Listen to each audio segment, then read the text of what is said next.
Hace 8 días iniciamos un tema titulado Concibe lo que te han concedido. Entonces hoy sería como la continuación, no lo llamaría una segunda parte, más bien la continuación de ese tema.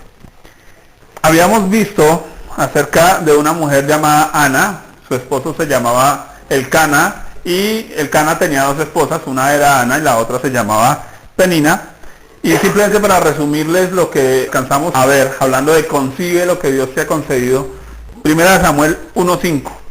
Allí habíamos visto algo, que Jehová no le había concedido a Ana tener hijos. Y entonces nos dimos cuenta que hay momentos en que uno experimenta como esas etapas o esas situaciones de esterilidad, y en medio de esas situaciones o etapas de esterilidad, uno no se imagina que es Dios quien lo pueda tener ahí. De hecho, la Biblia dice que el concepto de esterilidad, y lo miramos hace 8 días, significa endurecimiento.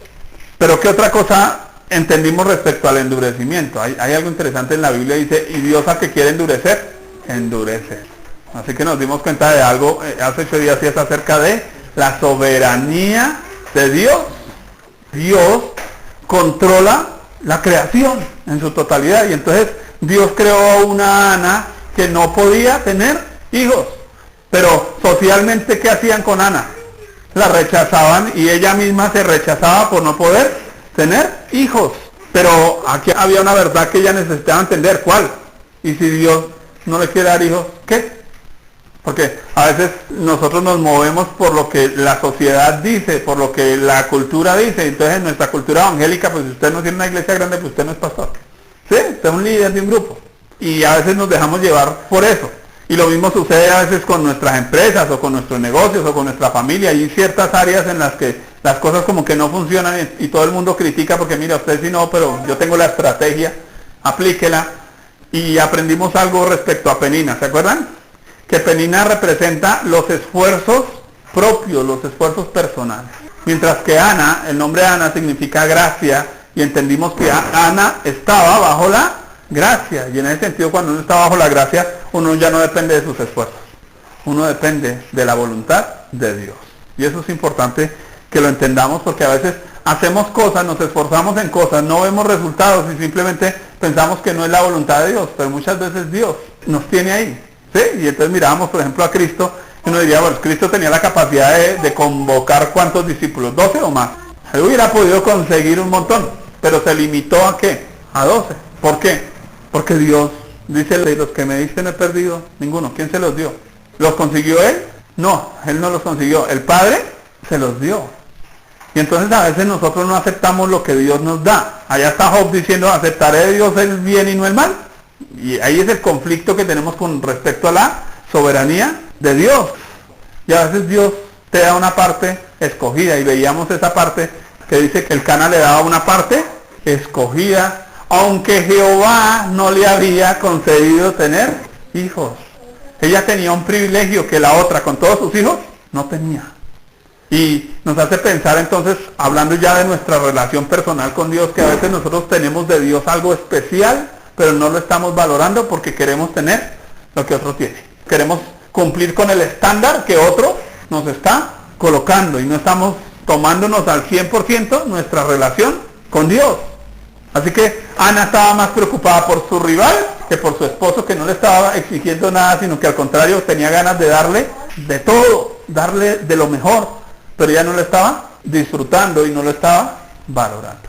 Y creo que a veces nuestra vida no es tan valorable como quisiéramos, no la disfrutamos como debiéramos, por una simple razón: estamos buscando lo que Dios no nos ha concedido. Ahora, las cosas pueden cambiar. ¿Yo puedo lograr convencer a Dios de que me conceda algo? Claro. Y ahí entramos entonces en esta segunda parte respecto a este punto. ¿Cuál sería el título que le pondría yo a esta segunda parte? Y es ¿cómo concebir la voluntad de Dios? Seguimos en el relato de 1 Samuel capítulo 1. Tengo aquí un subtítulo. A ver, ¿tú quieres concebir la voluntad de Dios? Te pregunto. Bueno, listo. Sí, porque uno piensa en concebir como entender, ¿cierto? Porque el término concebir se puede usar como entender, pero también concebir significa que Dios sembró su semilla, su voluntad en mi corazón, y entonces esa voluntad me impulsa. ¿Se acuerdan de Jeremías? Jeremías dice, yo como que ya no quería, pero había un fuego dentro de mí que yo no podía resistir. ¿Qué era ese fuego? La voluntad de Dios, que Dios le había dicho algo con respecto a su vida, y como que él decía, no, pero si Dios dijo, lo va a cumplir así yo ahorita no vea nada. Dios le había dicho a Jeremías, profeta de las naciones, y ahí estaba Jeremías en una cárcel. A veces chocamos con eso. Entonces, ¿cómo concebimos o cómo dejamos que la voluntad de Dios nos posea? ¿Cómo dejamos que la voluntad de Dios se engendre en nuestra vida? ¿Cómo dejamos que la voluntad de Dios empiece a funcionar en nuestra vida? Y creo que me parece un buen tema para terminar el año y para comenzar el año, porque creo que vamos a arrancar el próximo año, ya tenemos todo un proyecto de trabajo interesante, y creo que tiene que ver con la voluntad de Dios en nosotros. Así que lo primero que quiero que usted aprenda es que conciba el amor primero. Versículo 8, vamos a ver. Y Elcana, su marido, le dijo, Ana, ¿por qué lloras? ¿Por qué no comes? ¿Por qué está afligido tu corazón? ¿No te soy yo mejor que 10 hijos? Dios no nos mide a nosotros por nuestros resultados. ¿Por qué nos ama? Porque somos suyos. Nosotros llegamos a Cristo y creemos que Dios nos ama por lo que somos y como somos, con todos nuestros defectos. Pero después, cuando empezamos en el ministerio o hacemos cualquier servicio, empezamos a pensar que ¿qué? Que entre más haga servicio, más me ama Dios. Que entre más ofrende, más me ama. Que entre más ore, más me ama. Que entre más ayune, más me ama. Que entre más vaya a la iglesia, más me ama. Y eso es un error. Porque Dios, ¿por qué nos ama? Porque somos sus hijos. Punto. ¿Usted por qué ama a su hija? A veces se comporta mal, sí, pero la deja de amar. No la deja de amar. Y si se comporta bien, la ama más. Igual, la sigue amando, ¿no es cierto? ¿Por qué la ama? Porque es su hija. Pero de alguna manera a veces no concebimos la voluntad de Dios porque no estamos viendo al corazón de Dios. Estamos viendo hacia afuera a lo que nos exige el sistema, el mundo, nos exige el mismo sistema cristiano a veces. Y entonces como miramos hacia afuera, entonces no concebimos la voluntad de Dios como el corazón de Dios. Cierto que ahorita, digamos, en estas festividades uno dice, más allá de todos los regalos que los hijos le dan a los papás, ¿con qué se contentan los papás? Con tener a sus hijos reunidos, ¿o no? Y eso significa que hay algo más allá del producto, del regalo, de lo material, que es importante. ¿Y qué es? El corazón. Ahora, ¿será que para Dios es diferente? Para Dios no es diferente. Dios sigue pensando en el corazón. Entonces, Dios no te ama porque hagas más. Dios te ama por lo que tú eres. Punto. Y por lo que Él quiere ser para ti. ¿Quién quiere llenar todo tu corazón? ¿No te soy yo mejor que 10 hijos? Es lo que Dios le pregunta a usted. ¿No soy yo lo mejor para usted? Recuerden que el nombre Elcana significa provisto por Dios. Así que la provisión de Dios para Ana, ¿cuál era? Elcana. Elcana es la provisión de Dios para Ana. ¿Cuál es la provisión de Dios para el creyente? Casa, carro, beca. La provisión de Dios para el creyente es Dios mismo. Es la mejor provisión que usted puede tener. Si usted tiene a Dios, con Dios, tiene a todo. Pero nosotros estamos ambicionando todo y no estamos viendo que nuestra mayor provisión es Dios mismo. Cuando Dios envía al Salvador para rescatar al hombre, realmente lo que Dios está diciendo es, disfrútenme, gócense de mí. Yo soy el don para ustedes, yo soy el regalo para ustedes. Pero a veces no lo vemos así. Y entonces arrancamos a hacer una cantidad de esfuerzos y perdemos de vista la relación que tenemos con Dios. El creyente que quiere concebir algo de Dios en su vida deberá dar prioridad para ser un receptor completo del amor de Dios. Les conté la historia que arranco yo en la iglesia y tenía mi célula, ¿no? Y entonces, después de 3 años y medio de hacerle esa célula y no funcionar, salgo un día llorando y le digo a Dios, Dios, pero ¿por qué no me funciona? Y Dios me hace una pregunta, ¿y usted por qué hace célula? Y me quedé pensando yo, pues porque pues allá en la iglesia me exigen que haga célula y que si no hago célula pues no sirvo para nada, y entonces no, yo no quiero ser un inservible, o al menos no quiero sentirme inservible. Y empecé a escribir las razones por las que se supone que hacía célula, ¿no? Pues ya tengo las capacidades, ya tomé las escuelas, ya me delegaron, ya me oraron y me trajeron la unción de multiplicación y nada de esa vaina funcionó. Cuando terminé de leer la lista, El Señor habla a mi corazón y me dice, yo te mandé, yo te dije, yo te estoy pidiendo eso. ¿Lo estás haciendo por amor a mí? Y yo le hice a Lisa y dije, no, definitivamente no lo estoy haciendo por amor a Dios. Lo estoy haciendo por un estatus, por un nombre, por un lugar, por una posición, porque me toca, pero no lo estoy haciendo por amor.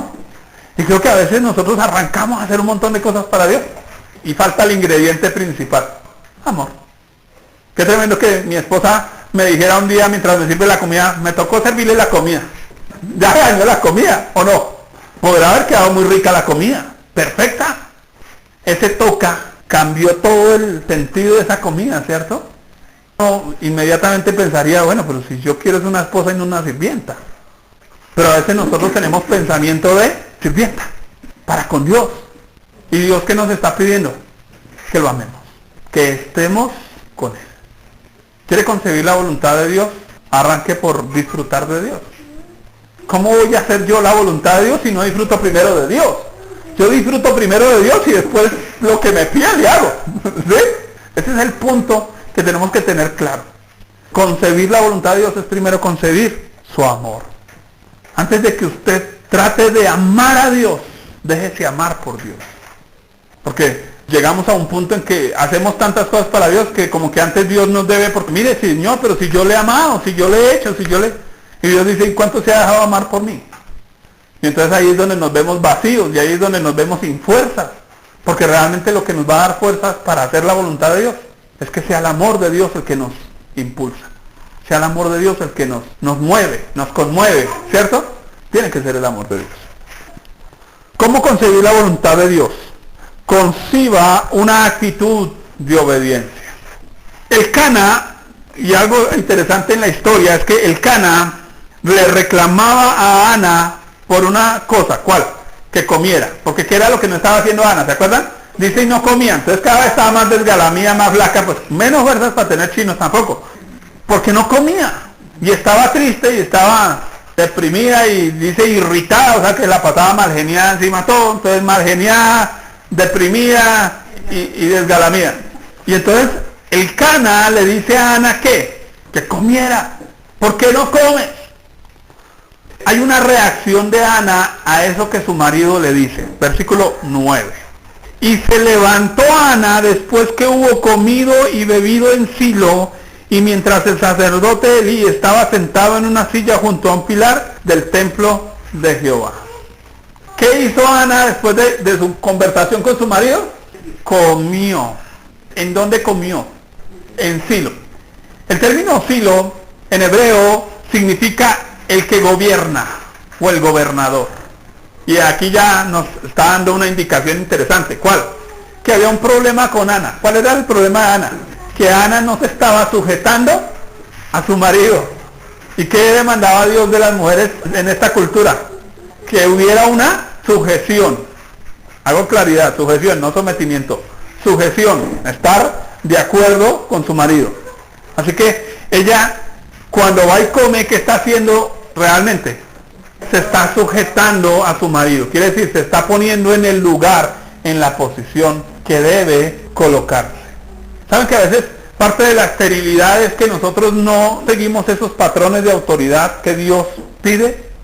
De hecho, hay algo curiosísimo con el término que se usa para Sarai. Sarai significaba princesa, pero en su etimología, quiere decir en su significado y su significancia, significa la que gobierna. Y entonces me puse yo a estudiar sobre ese asunto y me daba cuenta que había un problemita con Sarai, que ella quería manejar a su marido. ¿Por qué sería estéril? Porque ya con un hijo lo maneja el doble. ¿Se acuerdan de Jacob? Una de las esposas dijo, si le tengo un chino a don Jacob, ahora sí me amará, ahora sí me unirá a mí. Quiere decir que ¿qué quería ella? Manipular a su marido a través de darle hijos. Tristemente a veces viene esa forma de manipulación. Así que Ana, al ir y comer, ¿qué está diciendo con su actitud? Me pongo bajo la autoridad. Anderson decía algo y es someterse a Dios. Listo, someternos a Dios. ¿Solo nos sometemos a Dios? Necesitamos sujetarnos a ¿quiénes? A las autoridades. Porque a veces no concebimos la voluntad de Dios. No solo porque no estamos dispuestos a dejarnos amar por Dios, sino que las autoridades que Dios ha puesto, no nos sujetamos a ellas. Si usted ve a su pastor como un pintado en la pared, a su papá, a su mamá, a su jefe, a quien sea, usted va a tener un problema. Porque Dios no va a bendecir si usted no tiene una actitud sumisa. De hecho, porque el término sumisión significa una tierra removida. Y entonces cuando usted piensa en una tierra removida, ¿cómo está la tierra? Sumisa. ¿Para qué? Para recibir la semilla. Mientras que esterilidad, ¿qué significa? ¿Se acuerdan? Endurecimiento. ¿Está sumisa? No. Entonces mientras usted tenga un corazón endurecido, ¿endurecido por qué? Por la desobediencia, por una actitud desobediente. Porque ¿qué endurece a un ser humano? No quiere obedecer. Dice, el que oye mis palabras y las hace, pero el que oye y no las hace, no quiere obedecer. Y entonces decimos, ¿y por qué estamos estériles? Pues porque tampoco obedecemos.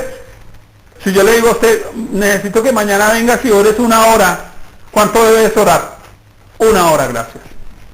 Si yo le digo a Tajo, cánteme aquí 2 canciones de alabanza y 1 de adoración, ¿cuántas tiene que cantar? 2 de alabanza y 1 de adoración, punto. ¿Por qué? Porque es una forma de ¿qué? Sujetarme a la autoridad, porque hay un orden, porque hay un tiempo, porque hay todo un programa y se tiene que cumplir de acuerdo al programa. Entonces mire que aquí Ana viene y con su actitud de comer simplemente está sujetándose a su marido, se está poniendo en el lugar correcto. ¿Sí ven esa actitud de sumisión? Tiene que haberla, porque implica apertura a la voluntad de Dios, porque Dios ¿cómo nos va a revelar su voluntad si nosotros no estamos abiertos a su voluntad, ni siquiera en lo simple? ¿Qué es hacer la voluntad de Dios en lo simple? Los niños, ¿qué dice Dios? Sujétense ¿a qué? A sus padres, hónrelos. Eso es algo simple. Si yo no arranco por ahí, ¿qué más me va a pedir Dios si no hago caso ni lo poquito? ¿Me va a pedir algo? ¿Me va a revelar algo de su voluntad? Pero también la bendición se queda estancada. Porque ¿qué más me va a pedir Dios? Si no me pide, tampoco me bendice. Pero si hay una obediencia en eso sencillo, en eso simple, Dios va a dar bendición. Miren la importancia de la obediencia. Por eso vemos aquí a Ana en un punto que es súper importante de entender, y vuelvo y toco la palabra soberanía. Póngale cuidado a esto. Yo sé que Ana lo entendió. ¿Cómo sé que Ana lo entendió? Vamos a ir al capítulo 2. Versículo 3, dice, no multipliquéis palabras de grandeza y altanería, cesen las palabras arrogantes de vuestra boca, porque el Dios de todo saber es Jehová, y a él toca pesar las acciones. Diga conmigo, el Dios de todo saber es Jehová. Si yo le digo, oiga, una china, hágame un favor, vaya allá a la esquina, se para y espera a una persona que viene con camiseta azul. ¿Sabe que por reacción él me va a decir, ¿y cómo se llama? ¿Y para qué? ¿Y qué tengo que hacer? ¿Por qué? Porque él no está en una actitud de decir, sí señor, que sería la forma correcta de decirle a Dios cómo. Sí señor, señor, sí señor, decían en el ejército. No, sino que él va a querer pedir explicaciones. ¿Se acuerdan de un hombre que pidió explicaciones? Zacarías. Viene el ángel, le dice, vas a tener un hijo. ¿Y qué arrancó a hacer don Zacarías? ¿Y cómo va a hacer? ¿Y por qué? ¿Y cuándo? Y demuéstreme que sí, demuéstreme que... ¿Y qué hizo el ángel?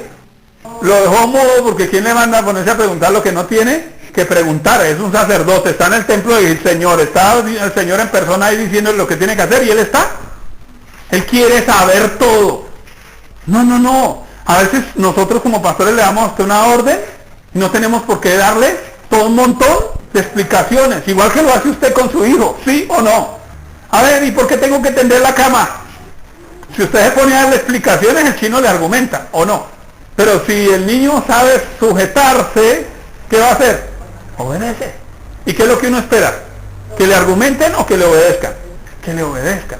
Así que aquí Ana está diciendo, el Dios de todo saber es Jehová. Casi que con esa frase ya está diciendo, pues Dios sabe por qué yo no puedo tener hijos. Yo no necesito entenderlo. Yo necesito saber que Dios sabe lo que está haciendo. Pero ese es nuestro lío. Venimos a una prueba, venimos a una dificultad y nosotros queremos saber lo que Dios está haciendo. Y a veces Dios no nos va a dar ninguna explicación. Ay, Señor, ¿por qué estar enfermo? Y arrancamos a buscarle pelos al gato.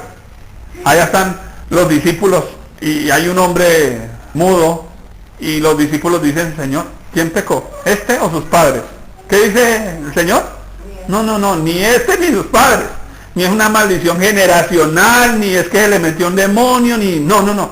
Es para que la voluntad de Dios sea hecha. Antes se los explicó. Si no hubiera querido, no se los explica.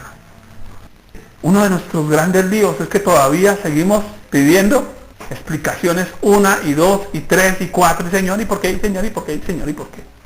Y entonces después decimos, ¿por qué no concebimos? Miren lo importante que es esto. Ahora, usted nunca se va a quedar sin una lección de Dios en medio de una prueba, jamás, créanme. Pero no la va a entender en el momento. La va a entender después. Uno después mira para atrás y dice, oiga, tenaz, allá aprendí tal cosa, allá aprendí tal cosa. En el momento uno no ve, ni oye, ni entiende. A duras penas abre los ojos y dice, Señor, auxilio. A duras penas clama a Dios. Versículo 6 y 7.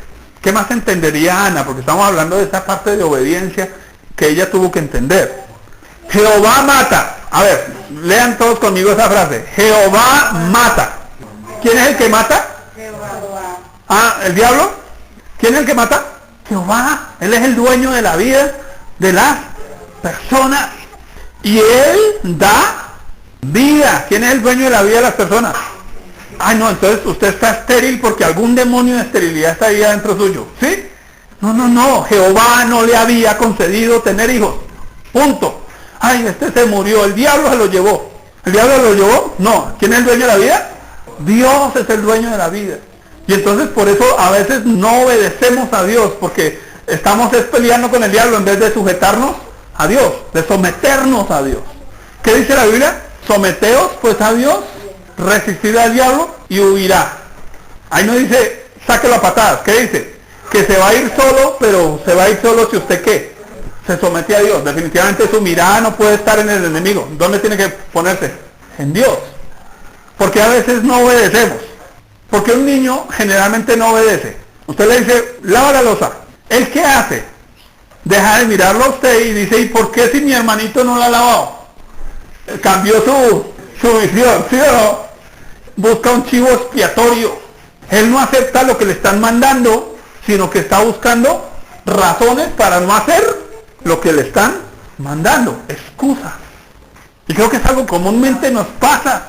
Le buscamos excusas a todo. Es que no me gustó el tono de voz. Es que no me gustó cómo me lo dijo. Es que me parece que se lo está inventando. Es que... bueno. Tenía aquí Ana algo que entender. Oiga, venga, a la larga Dios es el que da vida y Dios es el que la quita. ¿Qué más dice el versículo? Él hace descender al Seol y hace subir. Versículo 7. Dígalo conmigo. Jehová empobrece. Ay, un espíritu de pobreza que le metió. ¿Sí? ¿Quién es el que empobrece? Jehová empobrece. Si Dios lo quiere tener a usted pobre, créame que usted va a vivir pobre. Pero si usted no acepta su voluntad, va a vivir pobre y amargado. Pero si usted vive en la voluntad de Dios, usted vive pobre y feliz. Esto nos choca. Ayer estaba escuchando a un pastor, Paul Washer, que decía, si yo a ustedes les predico acerca de la soberanía de Dios, seguramente más de uno de ustedes se va a levantar y se va a ir de nuestra congregación. Porque nos han enseñado a ir en contra de la soberanía de Dios. No, es que, ¿cómo me va a decir usted que el evangelio es ser pobre? No, yo no estoy diciendo que el evangelio es ser pobre.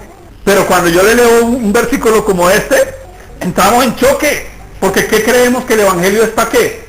Para enriquecernos. Y ahí es donde tenemos un lío. Ahora, Dios al que quiere empobrecer, empobrece. ¿Y qué más? Y al que quiere enriquecer, enriquece. Esa es la parte que nos gusta, pero la otra no. Y entonces Pablo dice, yo sé contentarme cuál sea mi situación. En abundancia o en escasez. ¿Cuál es la clave entonces? Y contentamiento es el resultado de un corazón obediente. Yo le serví al niño la sopa de menudencias porque no tengo con qué darle más. Papito, tómesela. ¿Qué espero yo que haga? Que se la tome. ¿Por qué? Porque si se la toma, está diciendo que valora lo que yo estoy haciendo. Pero si no se la toma, sino que dice, ay, yo quería la pavo, Pero nos pasa, Señor, pero es que lo que yo quiero es esto. Ahora, ¿qué quería Ana? ¿Un hijo para qué? Es que ese es un punto que es clave. ¿Para qué Ana quería un hijo? ¿Para hacer feliz a su marido? No era para hacer feliz a su marido, ¿por qué? Porque su marido ya era feliz con ella. ¿Para qué quería un hijo? Para decirle a la otra, mire, desgraciada, que yo sí puedo. Y ese es nuestro problema. Quisiéramos restregarle en la cara al diablo, mire que sí, ¿cierto? Pero ya pecaríamos haciéndolos, porque nace de un corazón orgulloso. Pero qué bueno cuando podemos sujetarnos a Dios. Ahora, versículo 9. A ver qué otra cosa aprendió doña Ana. Seguramente lo aprendió en ese momentico de escuchar a su marido y luego irse y postrarse y pensar en silencio. Versículo 9. Él guarda a los pies de sus santos, mas los impíos perecen en tinieblas, porque nadie será fuerte por su propia fuerza. Dos cositas acá, en este versículo. Diga conmigo, Él guarda los pies de sus santos. Usted a veces le pide algo a alguien, no por amargarle la vida, por protegerle la vida. Ay, mire que si quiero ir a orar por fulano. Sí, orar es muy bueno, pero no, su merced no vaya. Espere, vaya con fulano de tal. No, pero es que yo quiero ir sola. Ah, no vaya. ¿Pero qué hace? Allá me voy de mula, ¿no? Y preciso me pasó lo que esperé que me pasara. Porque no está mirando la autoridad como algo que nos protege, nos guarda, nos salvaguarda. Por eso desobedecemos. Porque cuando desobedecemos realmente estamos diciendo, yo me cuido solo, yo me protejo solo, yo me defiendo solo. Y ahí está Ana, tratando de defenderse sola. Y entonces su mecanismo de defensa es airarse, amargarse y deprimirse y no comer. Mecanismos de defensa. ¿Y qué está haciendo realmente? Pecando. Uno diría, pobre mujer sin poder tener hijos. Sí, pobre mujer. Si Dios se sentara y le dijera, venga mamita, le digo, porque usted no va a tener chinos. ¿De qué la estoy guardando? Pero a veces nosotros no entendemos Dios de qué nos está guardando al no tener fruto. A ver, si yo tengo un corazón avaro y vengo y oro a Dios y le digo a Dios, Señor, dame 100 millones de pesos. Y Dios dice, bueno, como oraste con fe te los voy a dar. ¿Sí? Pensando que no oré por fe porque no oré de acuerdo a la palabra de Dios y a los principios de Dios. Pero digamos que hice fuerza y Dios me los dio. Pregunta, ¿para qué me van a servir esos 100 millones de pesos? Seguramente para dañarme más. Dios conoce mi corazón, lo que yo puedo estar viviendo. Así que si Dios le da a Ana un hijo antes de tiempo, de pronto la daña. Porque arrancan como doña Lea y doña Rebeca a competir. Porque allá eso sí fue una competencia, o no. Eso fue una competencia, la que más chino le dé, esa es la que más va a conseguir el amor de don Jacob. No. Aquí simplemente Dios está guardando a Ana. Pero necesitaba entenderlo y creo que con esta oración nos está diciendo que ¿qué hizo? Lo entendió. Y la segunda cosa que veo aquí dice, porque nadie será fuerte por su propia fuerza. Y lo hemos leído. No se alabe el sabio en su sabiduría, ni el rico en sus riquezas, ni el fuerte en su valentía. Pero seguimos cayendo en la misma trampa. ¿Por qué don pastor, don Simón, tuvo 20 días fuera de combate? Él ve allá afuera un bulto de basura, mi esposita había recogido la basura, y yo llego de almorzar y le digo a ella, ay, esto ya se puede sacar, y ella dice, sí, pero espera, lo divido en 2 lonas. Y yo digo, no, yo puedo. Y entonces cojo esa lona y me fregué de salud. ¿Por qué? Por orgulloso, por desobediente, por ser fuerte en mis propias fuerzas. Y tuve que llegar allá a decirle a Dios, perdóname, allá en medio de ese dolor tan espantoso. Señor, perdóname, suena esta peluda. Igual el daño ya estaba hecho. Y a veces nosotros forzamos las cosas, forzamos. Queremos forzar a la gente a venir a la iglesia, queremos forzar a los creyentes a crecer, queremos forzar. Y a veces lo que hacemos es dañar un tiempo, un proceso que puede ser mucho más sublime, mucho mejor. Y finalmente, concibe el modelo de Dios. Entonces no solo concebimos el amor de Dios, concebimos una actitud obediente, sino que debemos concebir el modelo de Dios. Quiere decir, la forma de cómo Dios haría las cosas. Porque a veces nosotros arrancamos a hacer las cosas, pero no sabemos cómo se hacen. Entonces es igual que un niño aprendiendo a lavar la loza. Ve y lava la loza. Y el niño ni siquiera se ha asomado por un platero, no sabe qué es un plato, no sabe qué es un pocillo. ¿Qué necesitamos? Que nos vea hacerlo para luego él lo haga. Pero a veces nosotros queremos hacer las cosas de Dios sin ver cómo el Padre hace las cosas. ¿Qué dijo Jesús? Yo hago lo que veo hacer al Padre. ¡Jesús! ¿Qué hizo? Hacer lo que veía al Padre hacer. ¿Por qué le funcionaron las cosas? ¿Y por qué nosotros sí creemos que podemos hacer las cosas sin tener en cuenta cómo Dios las haría? Hay un lío, porque a veces nos saltamos esos procesos precisamente y por eso tenemos líos. Mire lo que sucede aquí. Ana viene y hace un compromiso o un voto con Dios, versículo 11.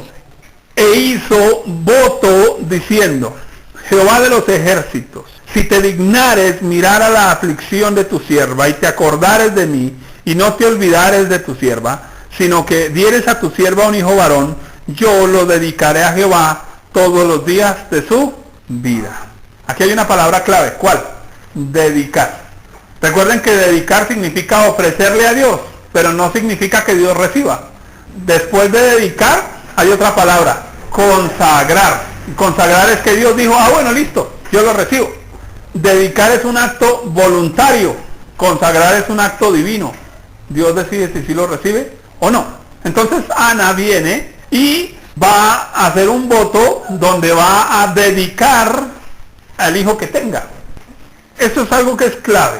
¿De dónde sacó ella la idea de tener un hijo al que no van a peluquear nunca y al que nunca le van a dar vino? ¿De dónde sacó ella esa idea? Había una historia que había sucedido unos añitos antes ahí en Jueces. ¿Acerca de quién? De Sansón.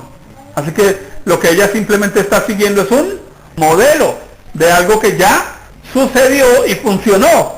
Entonces ella dice: como esto sucedió y funcionó, voy a hacerlo igual. Voy a hacer que suceda y que funcione. Y creo que es lo mismo que vimos respecto a Moisés. ¿Se acuerdan de la arquilla? ¿De dónde sacaron los papás de Moisés a hacer una arquilla? Del arca de Noé. Entonces simplemente en escala lo hizo más pequeño, montaron a Moisés ahí. ¿Y por qué Moisés no se murió? Porque siguieron el modelo o el patrón de Dios, siguieron un principio de Dios. ¿Qué está haciendo aquí Ana? ¿Cuál es el principio?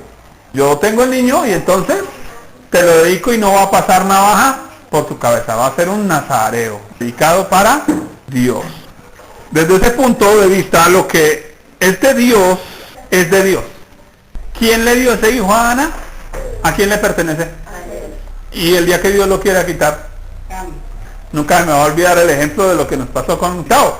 Estábamos en la peluquería de una amiga y ella: ay, es que yo le he entregado a Dios mi marido, pero nada que cambie, pero se lo he entregado. Y entonces íbamos y cada 3 meses que íbamos yo ya le entregué ese hombre a Dios y ya le entregué, pero seguía con el tema. Entonces cuando alguien sigue con el tema, ¿ya lo entregó? No lo entregó, que eso es carreta. Todavía recuerdo algo que Tao hizo. Ella tenía unas gafas negras recién compraditas. Le dijo: oiga, usted que me quiere mucho, ¿usted me regalaría esas gafas? Y ella dice: pues sí, yo las regalo. Y yo me acuerdo que Tao las agarra, fue una palabra de sabiduría que Dios le dio, ese día estaba conectado. Agarra las gafas, le dice: ah, ¿entonces son mías? ¿Ahora son mías? Y dice: sí, claro, ahora son suyas. Las tira al piso y las espica. Y las desbarata. Y entonces ella dice: ¡mis gafas!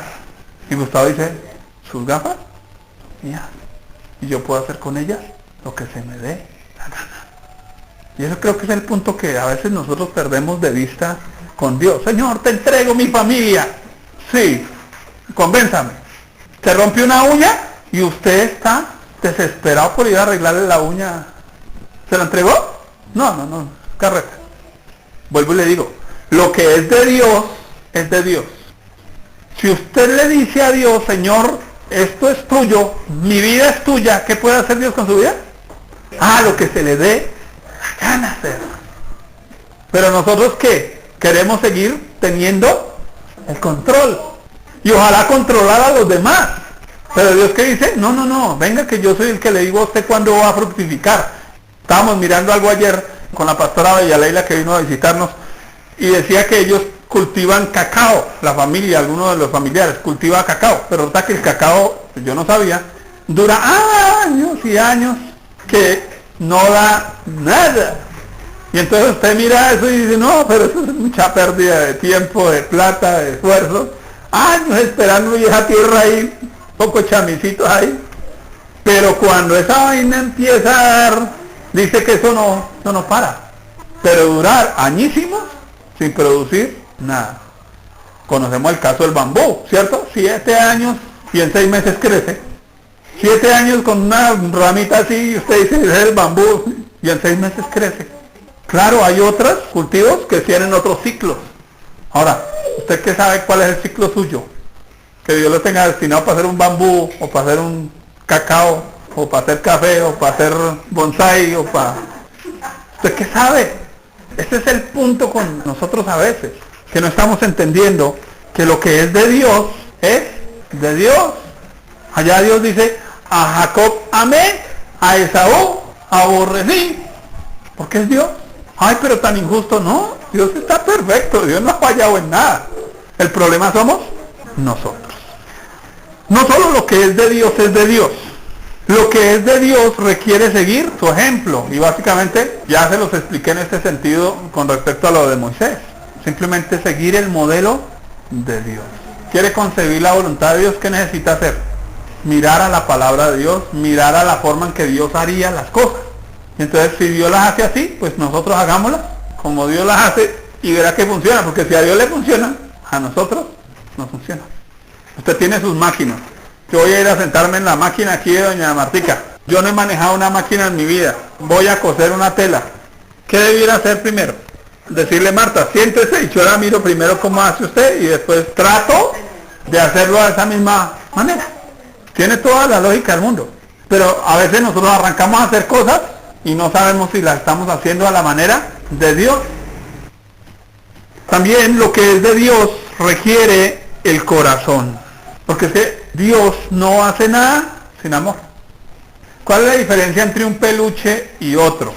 ¿Sabe cuál es la diferencia? Porque a veces uno dice son peluches iguales, pero uno ve una diferencia. ¿Cuál creen que sea la diferencia? El que lo hizo. Uno lo hizo con corazón, otro no. Y se nota la diferencia. Uno nota la diferencia entre una comida hecha con el corazón y una que no. Ana tiene que venir y traer a Dios su corazón.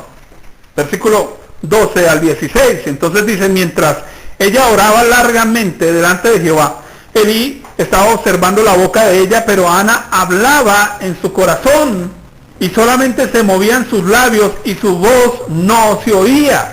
Y Elí la tuvo por ebria. Entonces le dijo Elí, ¿hasta cuándo estarás ebria? Digiere tu vino.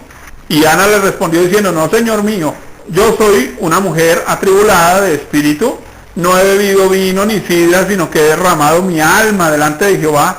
No tengas a tu sierva por una mujer impía, porque por la magnitud de mis congojas y de mi aflicción he hablado hasta ahora. Hasta que no querramos algo con todo el corazón, Dios nos lo da. Hay cosas que Dios va a decirnos hasta que tú no veas tu corazón de verdad. No, porque uno sabe que cuando le da algo a alguien, no lo valora con el corazón, no le va a durar. Pero cuando usted se lo da con el corazón, tiene un significado diferente. Por eso, tal vez la insistencia de nosotros como iglesia de ¿qué tanto en nuestro corazón está con este ministerio? ¿Qué tanto realmente está el corazón acá? Y eso tenemos que mirarlo, ¿cierto? Hay cosas para las que tenemos el corazón y hay cosas para las que no lo tenemos. Ana necesitaba tener el corazón para la voluntad de Dios. ¿Qué más? Ana requería una palabra de Dios. ¿Cuál era la única fuente de palabra en esa época? Si la Biblia dice que escaseaba la palabra, no era que no hubiera, escaseaba. ¿Cuál era la fuente de palabra en esa época? El sacerdote. ¿Y ella a dónde fue? Ante el sacerdote. Fue a buscar una palabra de Dios. A veces nosotros arrancamos a hacer un montón de cosas sin una palabra de Dios. Y entonces nos quedamos sin fuerzas por la mitad del camino. Se nos acaba la gasolina, porque no tenemos una palabra de Dios para lo que hacemos. Versículo 17 y 18. Elí respondió y dijo, ve en paz y el Dios de Israel te otorgue la petición que le has hecho. Y ella dijo, halle tu sierva gracia delante de tus ojos. Y se fue la mujer por su camino y comió y no estuvo más triste. La palabra de Dios cambió incluso su actitud. Ya había comido, pero todavía estaba triste. Pero aquí, ¿qué pasó? Ahora sí se dedicó a ¿qué? A comer y a no estar triste. Eso significa que ella entregó el problema, ahora sí. Ahora si Dios me da hijos, bien, y si Dios no me da hijos, también. Eso es fe. Porque cuando la Biblia dice que por fe algunos fueron azotados y aserrados y muertos a espada, y uno diría, ¿eso es fe? Sí. ¿Por qué? Porque estuvieron dispuestos a eso, porque era la voluntad de Dios. Y la voluntad de Dios era que muriéramos en el intento, pues morimos en el intento para la gloria de Dios. Eso es que nos sometemos a la soberanía de Dios, por su palabra, pero porque la entendemos. Pero mientras no la entendamos, vamos a estar en un conflicto continuo con Dios y vamos a endurecernos, y entonces ¿qué no va a haber? No va a haber fruto. Y como último, lo que es de Dios lleva el sello de Dios. Todo lo que es de Dios, la voluntad de Dios, lleva el sello de Dios. Encuentro algunas cosas con respecto a este punto del sello de Dios en la voluntad de Dios. Ana llamó al niño Samuel. Samuel significa pedido a Dios. Pero resulta que el término Samuel también significa Dios pidió. Dios juega el juego del eco. Tú me pides, yo te pido. Casi que es como si Ana le hubiera dicho a Dios, Dios, dame un hijo. Y Dios le responde, dame tú un hijo a mí. Eso es espiritual, eso es profundo. Póngale todo el cuidado. Dios, dame un hijo. Y Dios le dice, dame tú un hijo. Ella en su infertilidad le dice a Dios, dame un hijo. Y Dios en su poder le dice, dame tú uno a mí. ¿Qué pasó con Ana? Ya no queda estéril, gracias. Inmediatamente, cuando Dios le pide a ella un hijo, ella quedó en toda la capacidad de tener todos los hijos que quiera, mija. Eso que usted le pide a Dios, asegúrese que Dios lo quiera. Hay una frase que usa un contratista con el que a veces he trabajado y me dice, si usted quiere, quiero. Me gusta esa frase. Lo que usted quiera, quiero. Ahora, lo que usted quiera, quiero es, si usted quiere, yo tengo que pagarle. Si usted quiere, yo le gasto. Si usted quiere, lo que usted quiera, yo quiero. Pero no solo yo quiero, yo puedo dárselo. Ese es el asunto con Dios. Así que Ana viene y le dice a Dios, Dios, dame un hijo. Y Dios le dice, tú dame uno a mí. Pero ¿por qué tú dame uno a mí? Porque ella, ¿qué le está diciendo a Dios? Si tú me das un hijo, yo te lo doy. Te voy a dar algo que quieres, Dios. A ver, Dios quiere que tú prediques, ¿y tú qué le vas a dar? Dios quiere que tú evangelices, ¿y tú qué le vas a dar? Dios quiere que haya iglesia, ¿qué le vamos a dar? Iglesia. ¿Y qué va a hacer Dios? ¿Va a decir, no, yo no respaldo eso? ¿Qué va a decir Dios? ¿Por qué va a decir que sí? Porque Él que dijo, vayan. Pero mire que primero tenía que cambiar mi corazón, primero tenía que cambiar mi intención, primero tiene que cambiar si las cosas están preparadas. Mire que tenían que cambiar un montón de cosas primero, para que Dios que haga. Diga, si tú quieres, quiero. Y cuando Dios dice quiero, ¿qué hizo Dios? Le concedió. Por eso el título, concibe lo que Dios te ha concedido. La pregunta es, ¿Dios qué le ha concedido a usted? 1. 2. Dios, ¿qué quiere que usted conciba? Quiere decir, ¿qué de esa semilla de Dios, esa palabra, ese propósito, ese destino que llaman apostólico, profético, no me gusta, pero bueno, ese destino de Dios, está en usted? Concibe lo que Dios te ha concedido. ¿Qué cosas usted le dice a Dios? Dios, te voy a dar.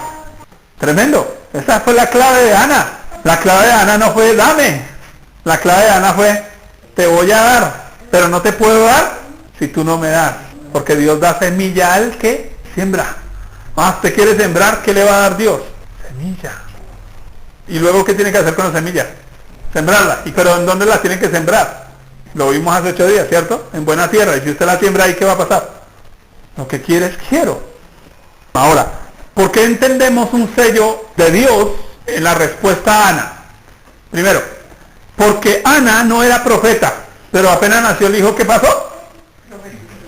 Una de las profecías más importantes de toda la Biblia, antes del Magnificat, que fue el que dio María, es esta.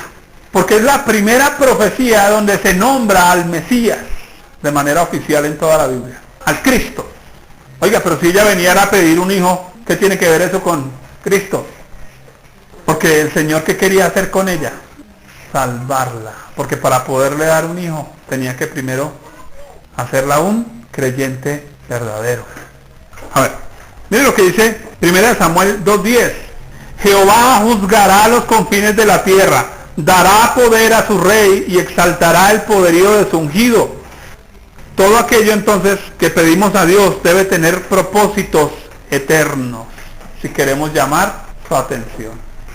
Eso me dice que Ana estaba pensando en algo. Escuchen, que estaba faltando en Israel un juez, porque a duras penas el viejito Eli ya estaba grave y los otros pues eran hombres impíos. Dios está necesitando un juez. Y entonces, ¿qué viene a pedir? Un ungido, alguien que gobierne. Así que ella viene y pide algo que ella sabe que Dios quiere traer. A ver, en el Nuevo Testamento Jesús nos dice que pedid obreros para la mies. ¿Qué debemos pedir? ¿Y qué va a dar Él? ¿Y por qué los va a dar? Porque los quiere. ¿Qué necesitamos empezar ahora, Señor? Obreros. Uno diría, no, pidamos nuevos. Sí, claro, nuevos. Pero ¿nuevo qué va a dar? ¿Qué se necesita? Obreros que puedan sostener a esos nuevos. ¿Qué debemos orar? Por obreros para la mies. Ana está pidiendo un juez para Israel. Ella sabe que Dios necesita un juez para ese pueblo. ¿Qué le ofrece a Dios? Un juez para ese pueblo. Ella sabe que un juez tiene que ser alguien dedicado al Señor. ¿Qué está ofreciendo? A alguien dedicado al Señor. Ella está matando dos pájaros de un solo tiro. No solo le está concediendo algo a Dios que Dios quiere, sino que está recibiendo algo que ella quiere, tener un hijo. Así no sea para ella.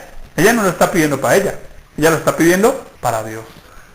¿Hasta qué punto nosotros le estamos pidiendo a Dios cosas para Él? ¿O las estamos pidiendo para nosotros? Hay una clave en esto. Por eso se enmarca en algo que tiene propósitos eternos. Lo que yo estoy pidiendo tiene propósitos eternos. ¿Para qué quiero yo esta casa? ¿Para qué queremos esta casa, Marta? Ah, perfecto. ¿Por qué Dios va a proveer para esta casa? Porque es para sus propósitos eternos. Si fuera para nosotros, ¿para qué? Pero como es para Él, porque Dios va a dar para Él, porque Dios provee para sí mismo. Punto. Lo que Dios concede va a tener ese sello profético. Quiere decir, uno se va a dar cuenta que Dios está en el asunto. Usted va a saber que Dios está en el asunto. Y eso tiene que ser clave en su vida, porque finalmente es eso profético, es eso sobrenatural de Dios lo que hace producir esos hijos. Entonces necesitamos estar atentos a qué, a la voz, no solo Biblia, y hacer las cosas a la manera de Dios, sino a la voz de Dios, de esa forma rema. Y entonces cuando seguimos sus indicaciones, ¿qué va a hacer Él? Él va a respaldar eso. Como conclusión entonces, queremos concebir la voluntad de Dios. Arrancamos ¿por qué? Dejarnos amar por Dios.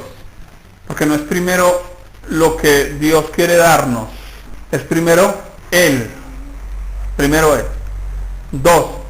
Dios, si queremos concebir su voluntad, va a demandar de nosotros ¿qué? Obediencia. Porque Él no va a bendecir a quien no le interesa obedecer. No lo va a hacer. Porque si no termina construyendo para sí mismo. Y debemos concebir, ¿de acuerdo a qué? A los principios o palabras de Dios. De acuerdo al modelo de Dios.